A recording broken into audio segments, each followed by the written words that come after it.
Hello guys, and welcome to another ultimate guide for the next round of the GTWS manufacturer season. This video's combo, so at the time of the recording and release, the round will be about 24 hours after the video is released. So the combo I'm going to be showing is Gr3 at Royal Atlanta, obviously for the GT1 League that I am in, which is 30 laps, and you have to use both mediums and soft tyres. I believe it's ×1 fuel and ×4 tyre wear as well.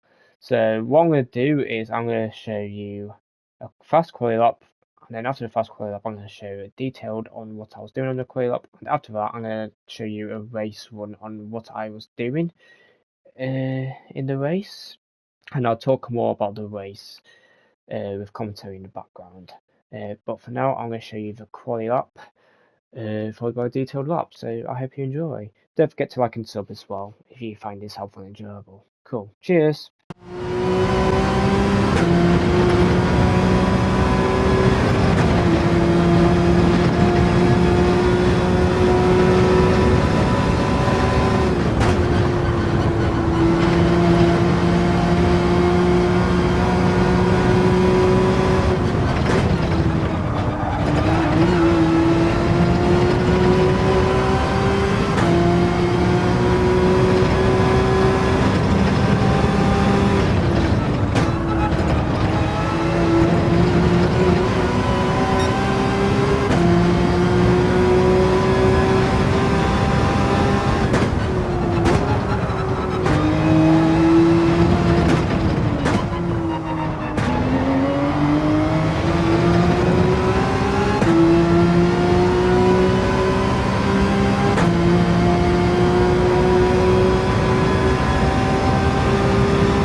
Right guys, I hope you enjoyed the lap I just shown. Couple tenths in it, probably 2 tenths in it for me if I hook it all up, but it's a decent reference lap anyway. But I'm going to show you what I was doing on that lap and how I did find the first place. So obviously, since it's the manufacturers, I'm stuck with Porsche for the whole season, so I'm not going to be doing lap guiding Porsche obviously because that's just what I've been using. But FR cars will be better here, at least in qualifying, because it is better in medium to high speed corners and it can handle curbs better. As you saw my lap, I did struggle a bit with curbs, especially turn 2 and the first part of the last chicane. My car was bouncing a bit. But anyway, I'm going to go into the lap now. First corner. You see the start of the spare track here, or spare road, after the grass ends. I broke about a car length after the end of it, so about here is where I started to brake, right here. As you can see, a good car length after the start of after the end of the grass. So I'm going to be downshifting to 4th. I'm going to let the car roll in towards the corner. You want to aim for your right tyres to hit the inside curb and to stay on it to help drag your car a bit around. And that's aiming to be about 117 or 180 mile an hour on this apex.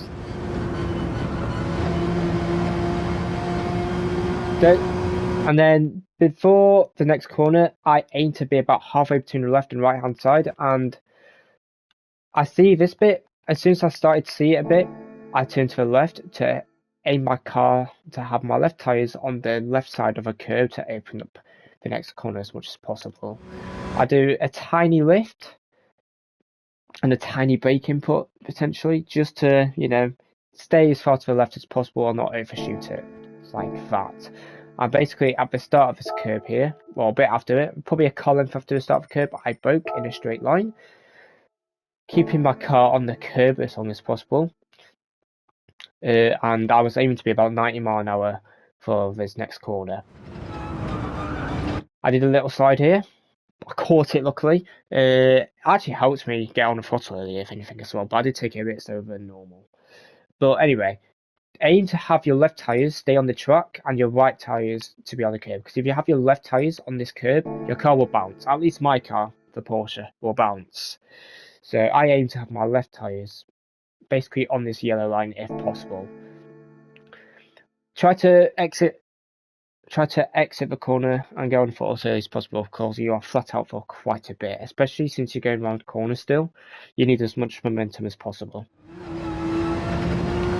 Keep your left tyres on this curb as well, helps drag your car on a bit. Sorry, let me just go back and forward again, because I need to point out something. So I'm going to pause it right here. You see this bit here? This little like tent thing, or where the marshals are, and you see the start of this curb here. I turned basically halfway between the two. As you can see now, I'm about to start turning right. Try to aim to have your right tyres just touch this curb here. On control, sometimes it will bounce, especially if you're like a bit wide on the first bit and you start to, not like opening up this part of the corner. If you hit the curb too early or on the wrong angle, you will bounce and go off. So try to stay to the left and open this corner up a bit. Next corner, I broke pretty much as soon as this curb started to go in a straight line. So about here is where I broke. About a car length, I'd say, after the beginning of the curb. And I'm breaking a straight line, staying to as far away as possible without touching the grass, obviously. I was aiming to be about, I want to say it was about 93, 94 mile an hour on this left part of the corner here. You can go off the track here, as long, I'm not 100% sure on the track limit here, to be honest. But I'd make sure at least your left tyre stays on the curb the whole time. And also, I'm going to go to race photos here. I think as long as your front tyres touches the right line before your rear tyres goes off the curb, it's not a track limit, I believe.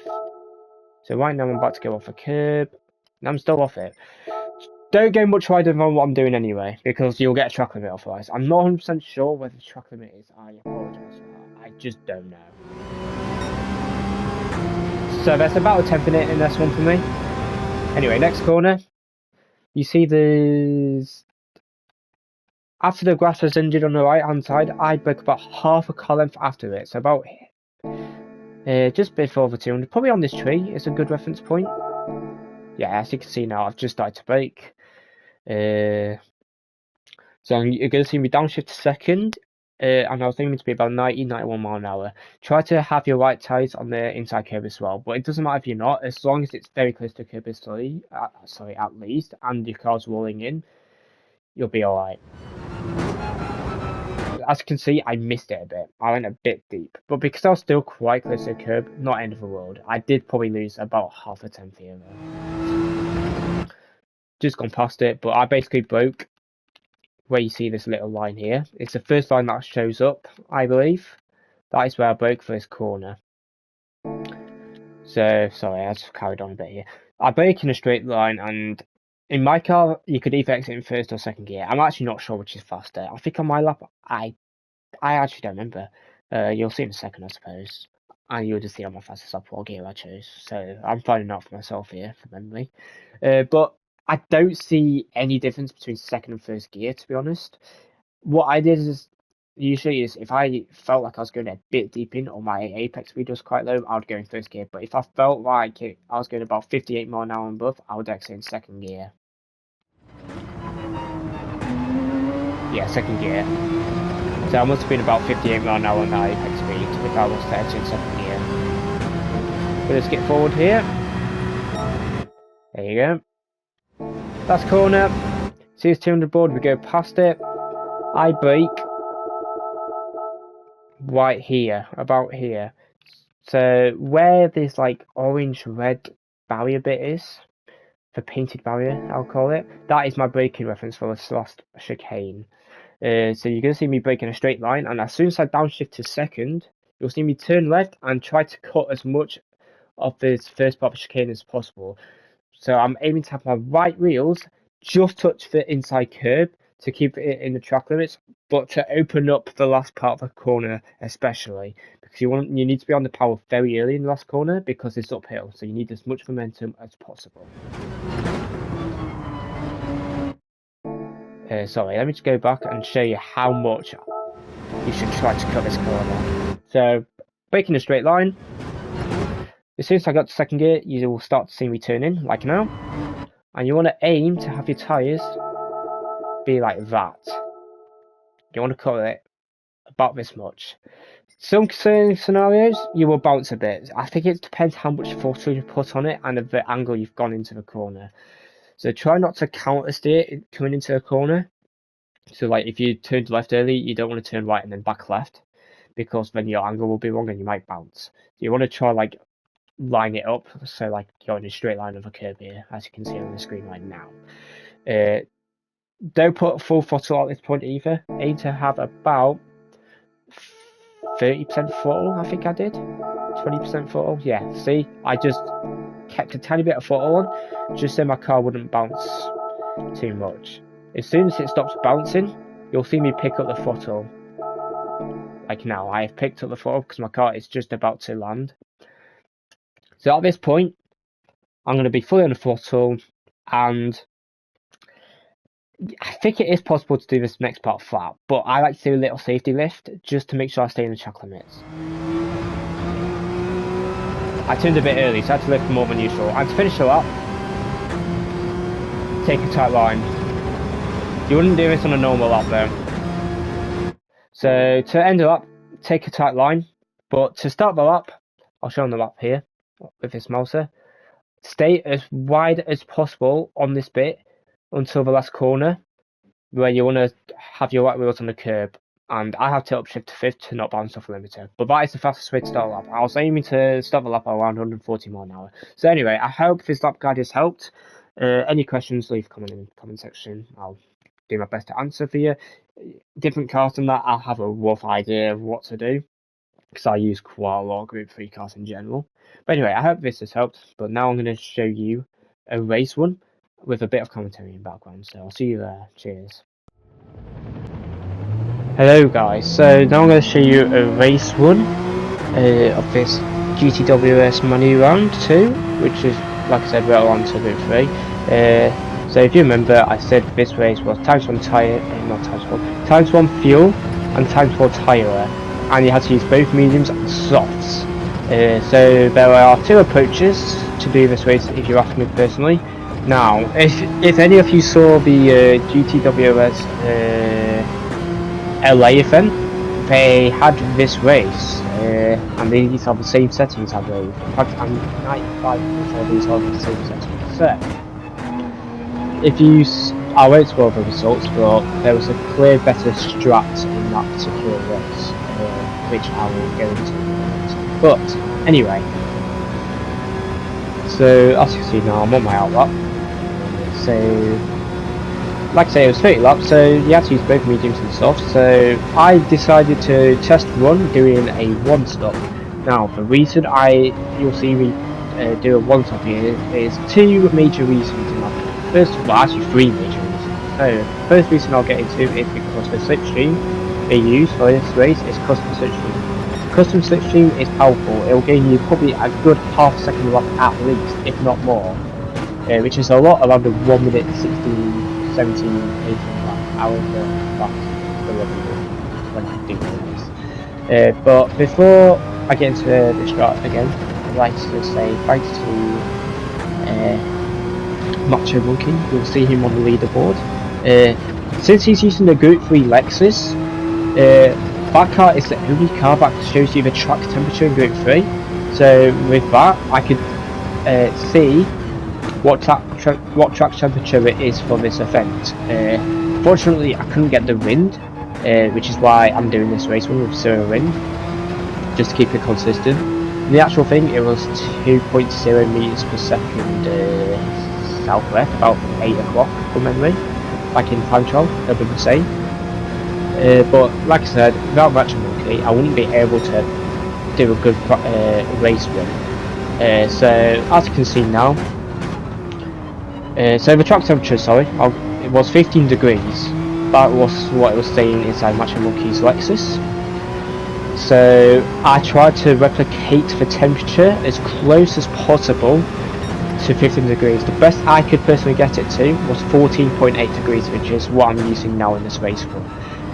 And I believe I did that by putting it into early morning and SO1. That is how I got 14.8 degrees. If you do that and you get different conditions, let me know and I'll double check, but I'm pretty sure it's early morning and SO1. And before you do a run, if you have the Gr3 Lexus, go in that car and it'll say inside the cockpit somewhere is towards the bottom right hand side of the middle dial bit. It should say 14.8 degrees if you have the same settings as me.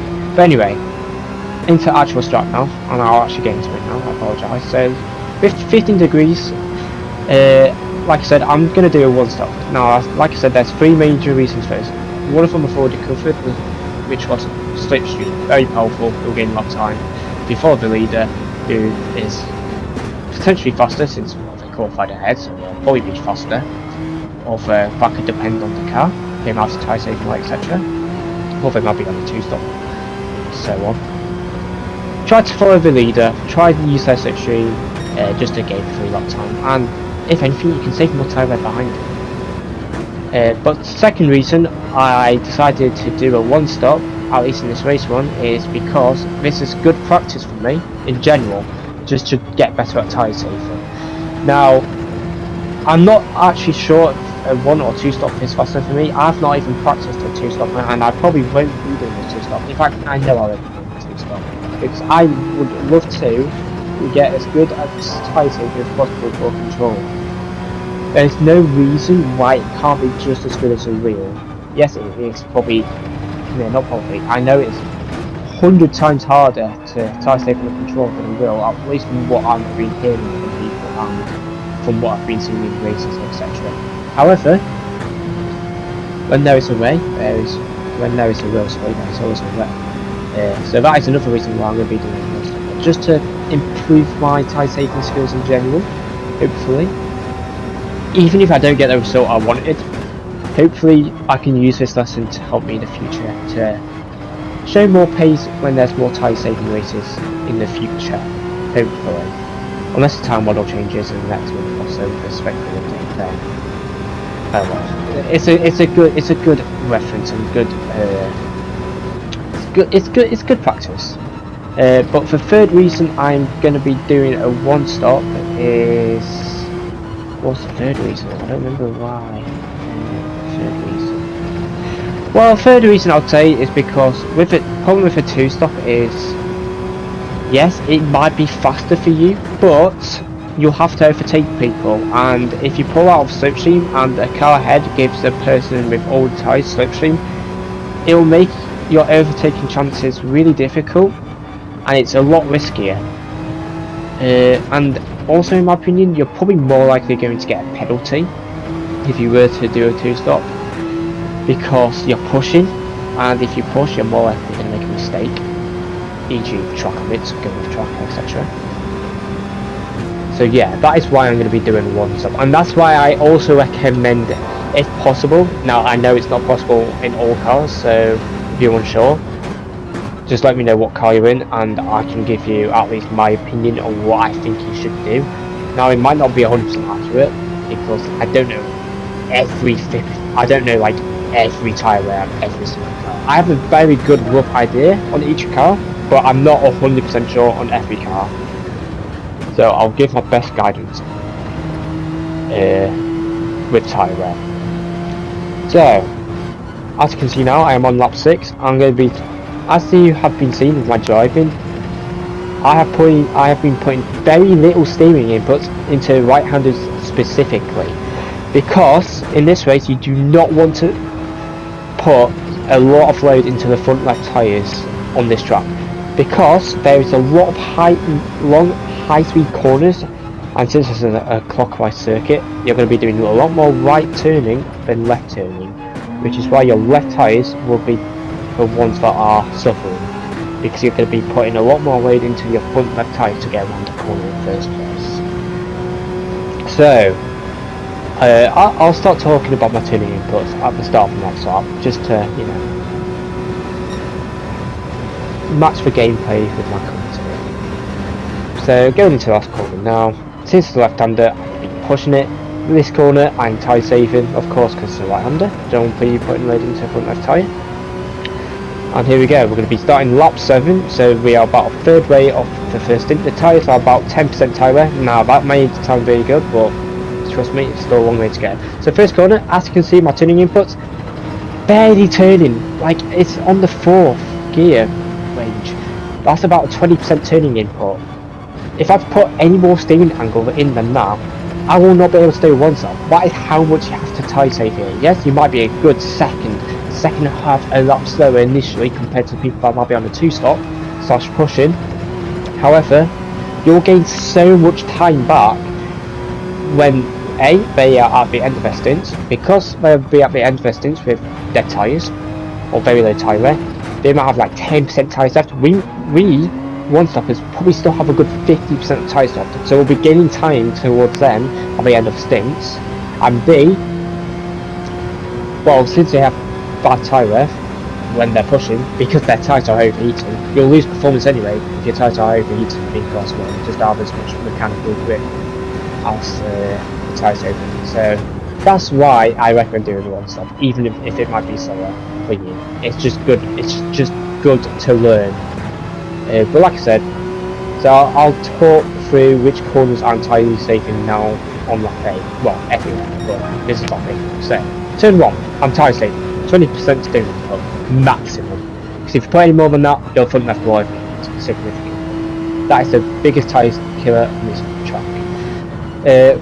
This next right-hander, again, tyre saving here, about 30% turning input because it's not quite as fast of a corner. This corner, I'm doing a small lift and about 20% steering input, just to make sure I go around the corner and not put much load into my front lefts again. Since this is the left-hander, I'm pushing that corner, no problem. This, another big tyre killer on this track. So you see me try hook onto the curb if possible, try help turn your car more. This corner I didn't really tyre save because it's quite a slow corner anyway, and you need to put quite a lot of turning input to get around the corner in the first place. So that corner I wouldn't really do much on, since it's a slow corner and you won't do too much of it. If you can, obviously try tyre save there as well, but it's not in the road if you can't. In my case, I probably have to do a good 80% to those places. That's okay, the first part, do it as much turning input as possible. Last part, about 30% turning input again. Try to delay your throttle a bit on that corner as well, because if you go on the throttle early, your car will probably understeer on the throttle, so you have to put more turning input in. And because you have to put more turning input in, you're putting more load onto the front tyre, which means you are overheating the front tyre because you cannot maximise your tyre understeer. And then you'll have to pit early, and you'll probably have to do it too slow.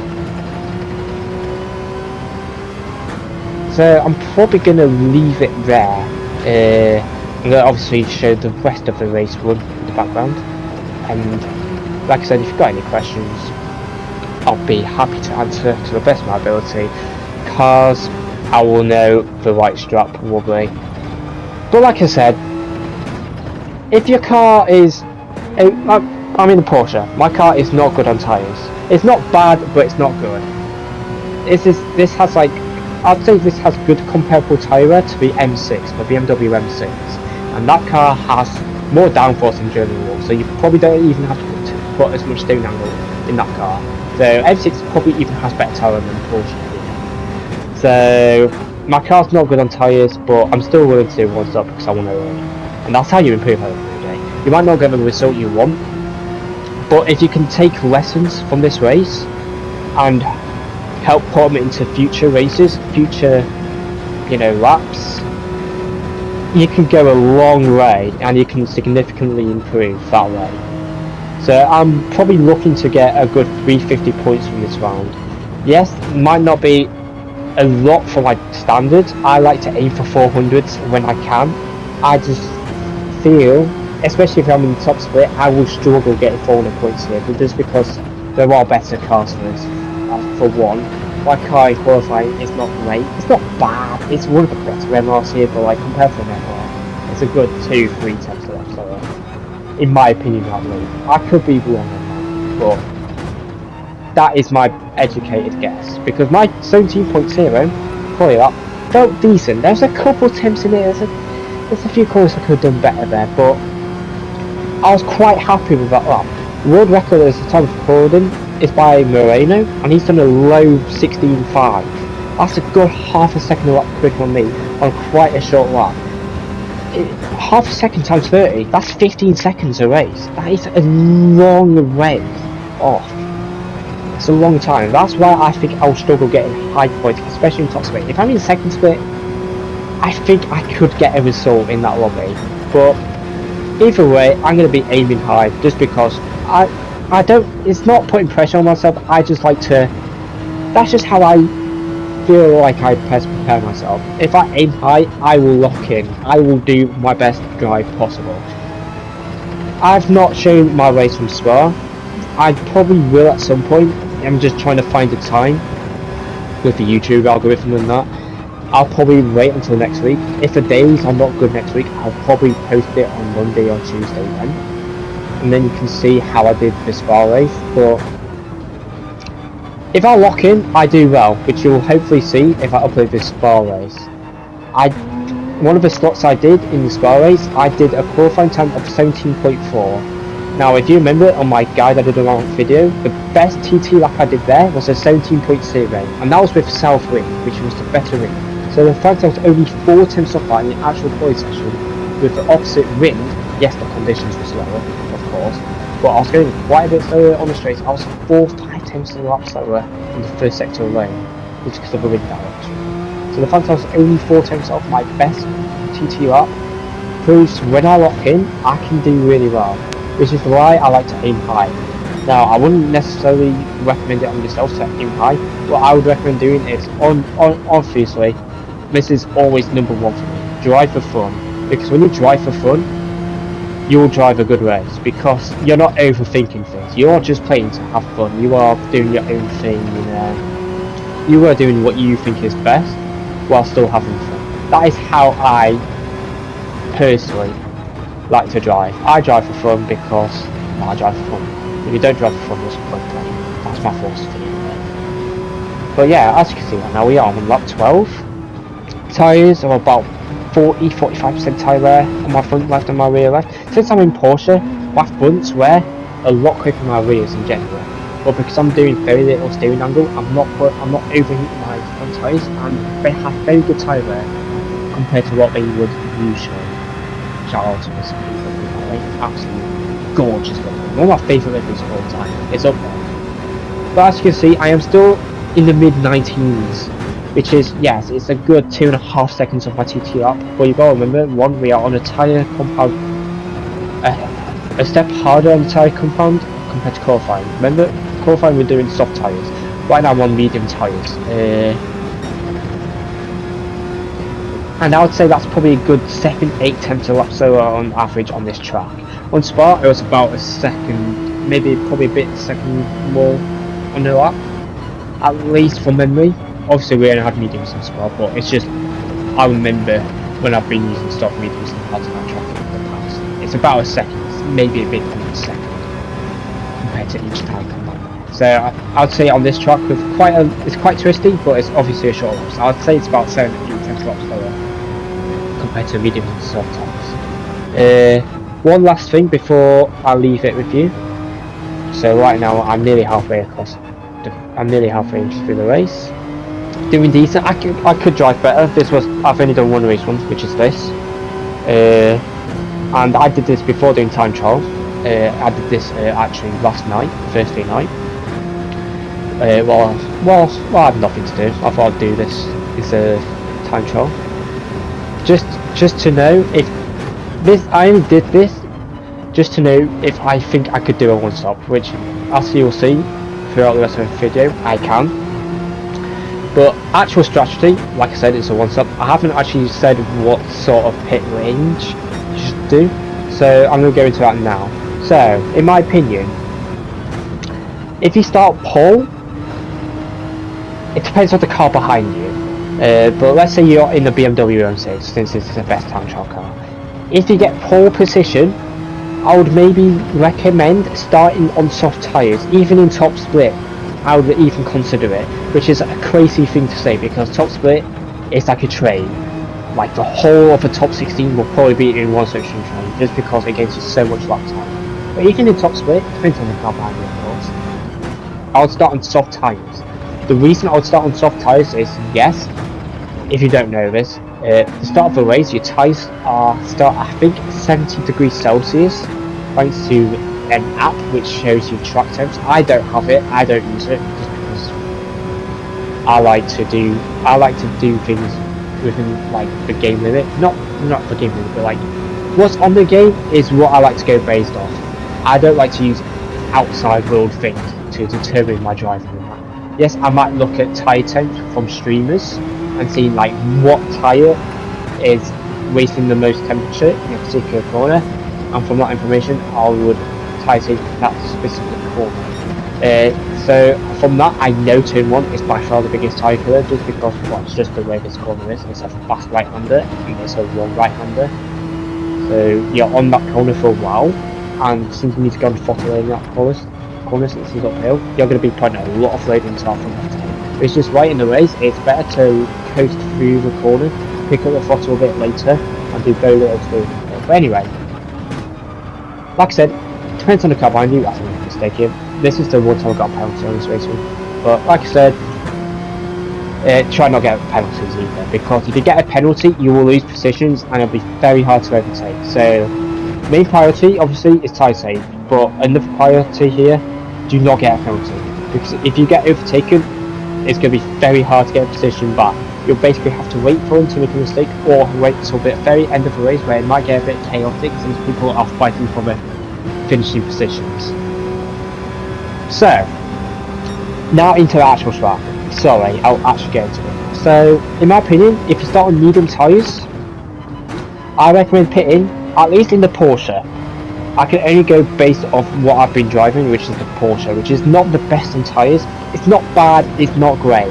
It's got decent rear tyre wear, especially for an MR, but it has the worst front tyres for an MR, at least from what I know. But as you'll see in my race one, I decided to pit lap 19 here, but you can pit lap 20 as well. But the reason I pitted lap 19 in this race one is just because I wanted to know if it came down to if people pitted lap 20, if it came down to strap, I want to know if I could do 11 laps on softs in case I needed to undercut people. Now I'll give you a scenario on that now. So for example, let's say I'm 6th in a train, so I'm in 6th position. I see the first 3 cars stay out on lap 19 to start lap 20. I might see a car in 4th or 5th going to the pits. I would very likely follow them. The reason I would follow them is because I can use their strong slipstream, since I'll be close behind them. I can use their slipstream to help me try undercut the upper cars that were ahead of me, for 1.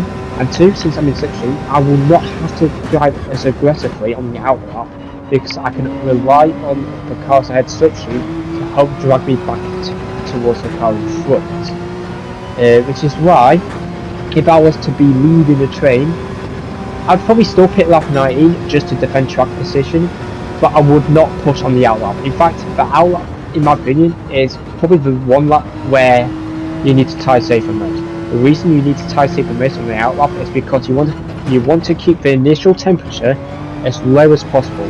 If you manage to do that, your tyre wear will look very good at the end of the race, since if you don't push on the outlap, your tyre temperatures will stay lower for longer, and since it's staying lower for longer, you will not get as much tyre wear. So do not push at all, but especially in the outlap.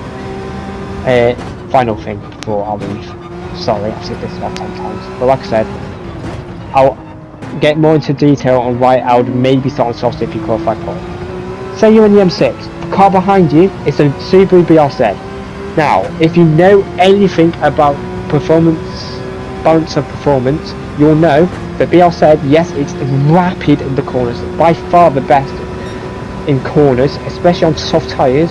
So that car takes a lot longer to overheat its tyres compared to every other Group 3 car. ever. Maybe except this on level, but I can't well, so it doesn't matter. The reason it starts off with BR7 behind is because that car is really slow and straight. If you can pull away from the BR7 in the first off or two, and they lose slipstream, you can just do your own race run. You do not have to worry about anyone else, and they can't rely on you for pace. Since you qualified on pole, you should be able to back yourself and put in good enough pace anyway. Since you qualified pole position, you've obviously got the pace, so why not try get away from others and do your own race run and not, you know, get into traffic. Yes, you'll have to pit early from softs, and you might be with a back marker that might have crashed early on in the race, but since they're a back marker, they would likely let you through anyway because they wouldn't want to fight you. Since why would they fight you if they've lost time anyway? They'll just lose more time fighting you instead of using your slipstream trying to get back to the cars ahead. So, let me know what cars you're in, and I can give you the best scenario on what I would personally do at the start of a race, whether it is to pick softs, pick mediums, do a 1-stop, do a 2-stop. Let me know. I will answer the best of my ability from as much as I know from my memory. Might not be 100% correct, but I'll give it my best shot. I recommend doing a 1-stopper in basically every car, unless you're in like a Mitsubishi Evo. That car's got horrendous front tyres, you just won't be able to make a 1-stop. Honda NSX probably doesn't have enough rear tyres to make it to the end. Lamborghini's probably the same. Maybe Ferrari as well would have to 2-stop. But every other car, I think, as far as I'm aware, maybe it's like a Jaguar F-Type as well for Chevrolet. Even Chevrolet, I think, could do a 1-stop if I'm honest. Lexus would struggle as well. That's got a lot of front weight, I'll struggle on front tyres. But every other car that I did not mention should be able to do a 1-stop. And if your car can do a 1-stop, I would recommend trying it out. Whether you get the result you want or not, it's a good lesson to tyre save. You can make huge progress, especially if you're like a DRB driver, a DRA driver. If you can pick up on how to tyre save in your driver lines, that is a big game changer. You can do so much more with Strat compared to those drivers, because they'll have to pit more if they're pushing their tyres. And since they have to pit more, you'll save a lot more time by not having to do an extra pit stop. I believe right now, in the lobby, the pit lane loss is about 20-25 seconds from memory, as you're seeing right now, lap 19. Make sure you don't go for the yellow line bar way on the outside, because you'll get a 3-second penalty if you go over that yellow line. Take it easy, even if you lose half a second or so, it is worth taking a half a second loss if it means you're definitely not getting a 3-second penalty. It's just not worth the risk. But yeah, like I said, as you can see now, the pit lane is very long that way around in the lobby, but I believe in the actual GTWS thing, like in the Los Angeles race we just saw from manufacturers, I won't spoil the result still, but I can tell you the pit lane time is a lot shorter, because peripherally can adjust the pit lane times in the sport mode races, but they can't do it in lobbies obviously. We do not have the ability to change the pit time delta. But anyway, now I'm on soft, you'll see me still do 20-30% steering input depending on the corners. You'll still see me pushing on left corners, just because you're not putting loads into front of tyres if you're turning left.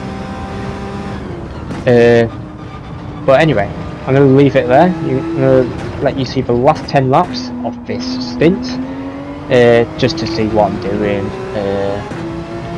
Let my driving do the talking. And since you're seeing me drive, you'll be able to see what I'm doing without me interrupting. You'll be able to focus on what I'm doing, what gears I'm using, what I'm doing with my throttle, what I'm doing with my braking, what I'm doing with my tuning input. And yeah, I'm going to leave it there. So I hope you enjoyed this. I hope this has been helpful to you guys. If so, I would greatly appreciate a like and a subscription. I might post the race I do from this, which is tomorrow, Saturday, if I feel like the race is worth uploading. Although I think I unlikely will, for two reasons mainly. One reason is because you're going to be following the leader, so you won't see much track action, but you never know. Different cars could create different strats, you might want to overtake a particular car because you might know that car will struggle on tyres, and if it looks like they're trying to do a one-stop, you want to overtake them because you don't want to lose a slipstream train, because you have slipstream to one, tyre save more, but two, more importantly, just to gain time everywhere.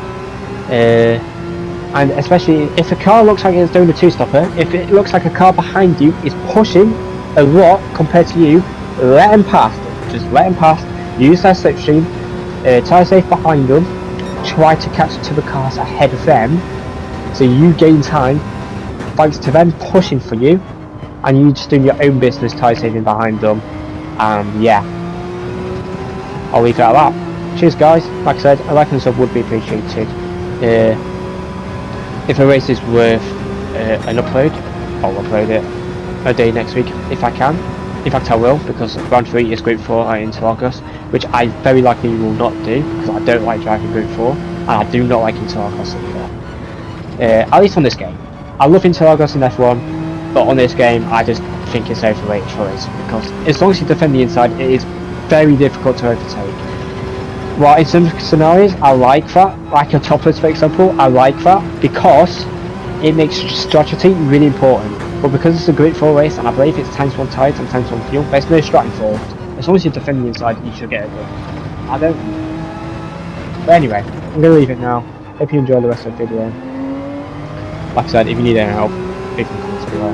But yeah, enjoy guys, see you later, and good luck. Goodbye.